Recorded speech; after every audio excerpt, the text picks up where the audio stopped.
Olá pessoal, tudo bem? Pô, tô morrendo de saudade de vocês, como vocês estão? Depois de 40 dias sem estar vendo vocês, a gente fica meio passado, né? Fica triste. Nossa, eu tô com muita saudade mesmo. Tô com tanta saudade que o cabelo tá caindo, a barba caiu e assim por diante. Cara, não vejo a hora de voltar aí pra sala de aula e ter o contato direto com vocês. Isso para nós professores é muito importante. Mas enquanto não pode, então a gente vai tentando se adaptar a essas novas tecnologias, a essa nova maneira de lecionar, de dar aula, que são essas aulas remotas, né? Bom, é para começar um conteúdo, e a gente precisa começar um conteúdo novo, afinal de contas, na nossa última aula nós terminamos uma parte da matéria. Porém, eu não consigo e não acho conveniente começar esse conteúdo novo sem fazer uma rápida revisão, porque uma coisa está diretamente relacionada à outra. O que nós falamos na nossa última aula? Foi sobre teoria atômica molecular, né? E a teoria atômica molecular, ela é diretamente relacionada com algumas atividades que nós temos no nosso dia a dia. Por exemplo, vocês vão verificar o tempo que vocês estão estudando, assistindo um filme, assistindo uma série, vocês olham no relógio e aí mede lá minutos, segundos, horas. Vai fazer uma caminhada, fazer um exercício, vocês vão, se for uma caminhada, vão medir quantos metros, quantos quilômetros vocês andaram. Vai andar de carro, viu lá, andei a 40, 50, 60 km por hora.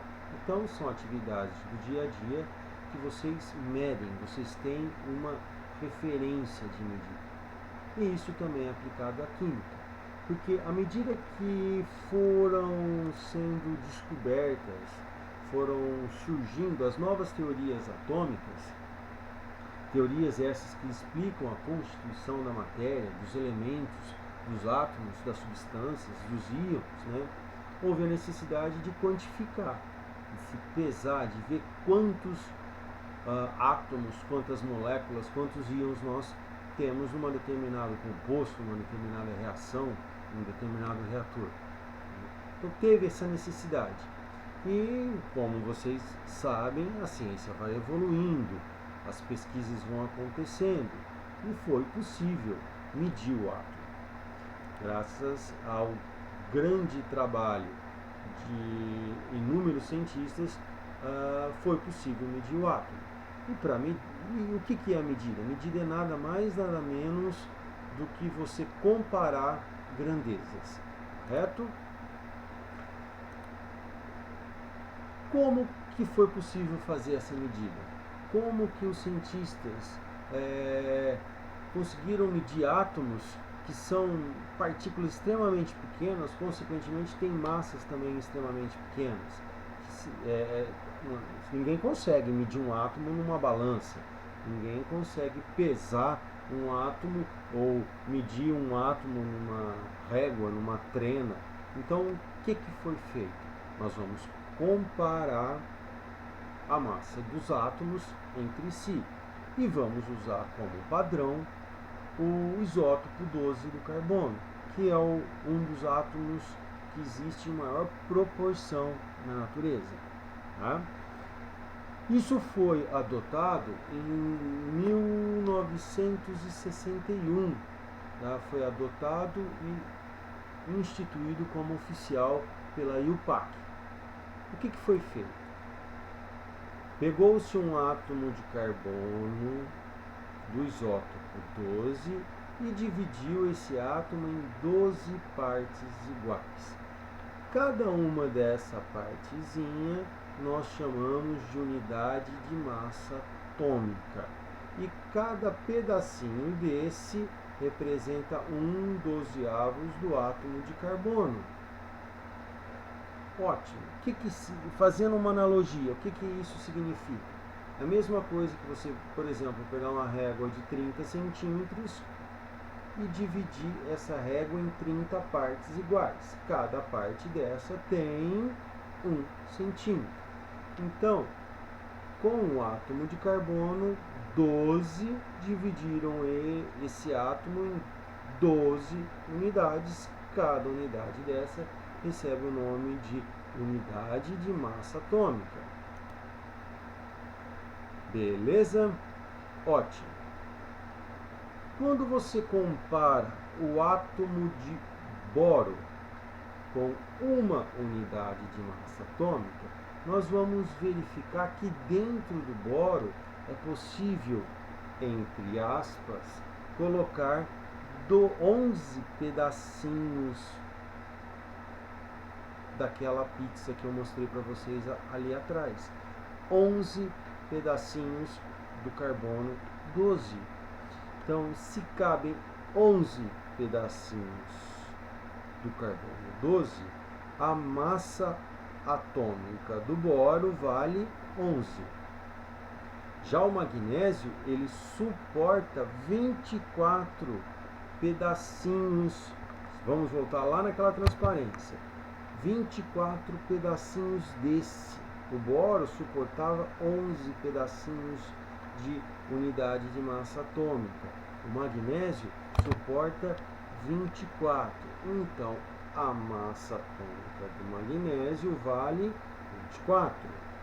Já o enxofre, ele tem a sua massa 32 vezes maior que a unidade de massa atômica. Então, a massa atômica do enxofre vale 32. Para que fizeram esse tipo de trabalho? Qual a consequência desse tipo de trabalho? Está aí exibido para vocês. É a tabela periódica. Um dos parâmetros que nós usamos para construir a tabela periódica foi utilizar a massa atômica. Se vocês olharem todos os 118 elementos químicos que tem na tabela periódica, eles possuem a sua massa atômica aqui embaixo. Boro 11, carbono 12, nitrogênio 14, oxigênio 16 e assim sucessivamente. Nós vamos olhando, olha aqui o chumbo 207, o polônio 209, o astato 210 e assim sucessivamente. Agora, como que se chega a esses valores? Uma vez que nós sabemos que na natureza eu não tenho só o cloro 35, eu tenho também o cloro 37. Mas o cloro 35, de todos os cloros encontrados na natureza, 75,4% de todo o cloro ele tem massa atômica 35. 24,6% de todo o cloro encontrado na natureza, ele possui massa atômica que vale 37. Então eu tenho 2 isótopos de cloro na natureza. Como que eu chego a um número que vai representar esses 2 elementos químicos? O que eu vou fazer?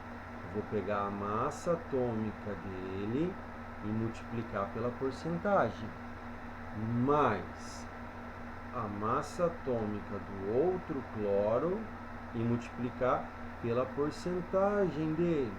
É o que eu fiz aqui embaixo, meus amores. Veja, 34,997, que é a mesma coisa que 35 vezes 75,4 mais 36,975, que é aproximadamente 37, vezes 24,5, dividido por 100%, essa continha aqui me dá um valor de aproximadamente 35,5, que é a massa atômica do cloro. Se eu venho na tabela periódica, olha o número aqui. Então, esse tipo de cálculo serve para nós peguemos as massas atômicas dos elementos químicos vezes a proporção que eles são encontradas na natureza, a gente encontra um valor médio para que possamos jogar na tabela periódica. E a partir daí fazer a infinidade de contas e cálculos que nós vamos ver daqui para diante, tá bom? Lembrando, esse tipo de conceito já foi trabalhado com vocês há um mês. A gente está fazendo esse vídeo apenas para estar lembrando de como calcular. Sabendo a massa atômica de um elemento, aonde que eu vou aplicar? Nós sabemos que na natureza nós vamos encontrar não só elementos químicos, mas vamos encontrar também as moléculas. Olha um exemplo clássico aqui. A água. Tenho também o sal de cozinha. Agora, é possível saber qual a massa de uma molécula de água?